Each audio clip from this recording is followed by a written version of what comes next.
औलाद नमाजी हो तो माँ बाप को फायदा पहुंचता है। औलाद कुरान की तिलावत करे तो माँ बाप को फायदा पहुंचता है।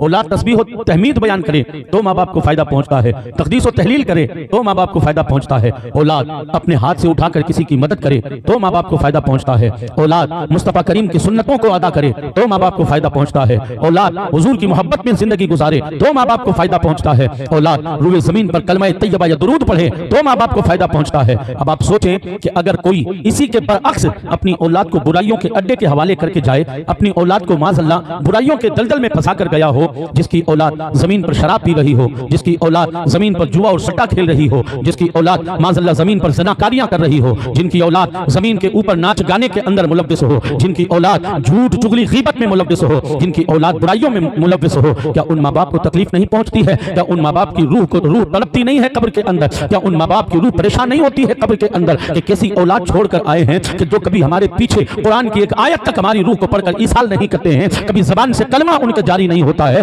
कभी वो नबी पाक पर दुरूद और सलाम तक नहीं पढ़ा करते हैं, कभी उनका कोई कदम इस्लाम के तरीके पर नहीं होता है। यकीनन माँ बाप की रूह परेशान होती है, माँ बाप की रूह को तकलीफ होती है जब जमीन पर कोई औलाद शराब के नशे में चूर होकर माज़अल्लाह इस्लाम के कानून और उसूल को पसे पुश्त डालकर अल्लाह और उसके रसूल को नाराज करते हैं। उनकी कब्रों के अंदर तकलीफें होती है, उन माँ बाप को गज़न पहुंचती है, उनकी रूह परेशान होती है। इसी के बराक से जरा सोच कर देखें कि जब औलाद नेक नहीं होती है तो माँ बाप की रूह परेशान होती है, और अगर वही औलाद सर सजदे में होता है तो फिर माँ बाप की रूह को कितनी खुशी होती है। अगर औलाद क़याम की हालत में खड़े होकर अल्लाहु अकबर कहकर अल्लाहु अकबर अल्लाह की हम्द व सना बयान करती है तो माँ बाप की रूह को कितनी खुशी मिला करती है। औलाद सुभान रब्बियल आला सुभान रब्बियल अजीम कहा करती है तो माँ बाप की रूह को कितनी खुशी मिलती है। औलाद रहमान और रहीम कहती है तो रब की रहमतें पुकार कर कहती है, फरिश्तों जिसने जमीन पर मुझे रहमान और रहीम कहा है उसके माँ बाप की कब्र से कज़ाब को हटा दो और जन्नत का गहवारा बना दो, इसलिए कि इसकी औलाद मुझे रहमान कह रही है और रहीम कह रही है।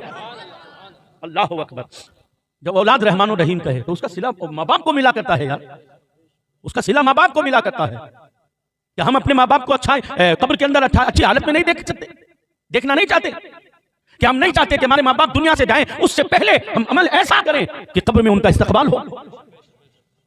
क्या हम अमल ऐसा नहीं कर सकते कि जिसकी बिना पर हम अमल हम करें और जब हमारी माँ बाप की रूह कब्र से उनसुरी से परवाज़ करे तो उन्हें पैगाम मिले, या अय्यतुहन नफ्सुल मुतमइन्ना इरजिई इला रब्बिकी रादियतम मर्दिया फदखुली फी इबादी वदखुली जन्नती। यकीनन उन माँ बाप का इस्तकबाल होता है जो माँ बाप रूए जमीन पर औलाद नेक छोड़कर जाया करते हैं। बार बार उन माँ बाप को तोहफे दिए जाते हैं। मुबारक हो आज तेरी औलाद ने कुरान का तोहफा भेजा, मुबारक हो आज तेरी औलाद ने कलमा तैयबा भेजा, मुबारक हो आज तेरी औलाद ने तस्बीह पढ़कर भेजी है। अल्लाहु अकबर। रसूल करीम सल्लल्लाहु तआला अलैहि वसल्लम के प्यारे दीवानों, हमें और आपको चाहिए कि हम तरबियत की तरफ गौर करें, अपनी औलाद की तरबियत की तरफ गौर करें। और सीधी सी बात बताऊं, सिर्फ औलाद की तरबियत से काम नहीं चलेगा, हमें भी अच्छा होना पड़ेगा, हमें भी अच्छा होना पड़ेगा। हम नमाज ना पढ़ें और तवक्को ये रखें कि औलाद नमाज पढ़ेगी, हम हुजूर की सुन्नत ना सजाएं और तवक्को ये करें कि औलाद सुन्नत सजाएगी, हम नेक काम ना करें और तवक्को ये रखें कि औलाद नेक होगी। नहीं जनाब, वो आपको जैसा देखेगी वैसा चलेगी। जो किरदार आपका होगा, जो अखलाक आपका होगा, जो चाल चलन आपका होगा, जो उठ बैठ आपकी होगी, वही तो नक्शा औलाद के अंदर आएगा, वही तो चीज औलाद के अंदर आएगी।